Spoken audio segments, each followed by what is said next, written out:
How to share YouTube video on Threads. Hi guys, welcome to our channel. Let's begin. In this video, I will guide you on how you can share YouTube video on Threads.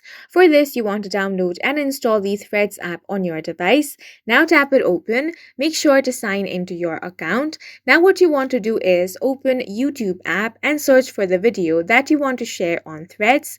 Then you want to tap on the share option over here.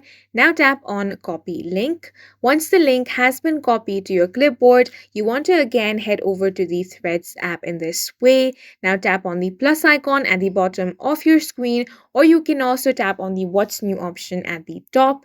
Now you simply want to paste the link that you have just copied. As you can see, the YouTube video will now appear over here. You can also add a comment or a message if you want. You can also add hashtags and locations if you want that. Now, simply tap on the post option at the bottom of your screen. As you can see, it has been successfully posted.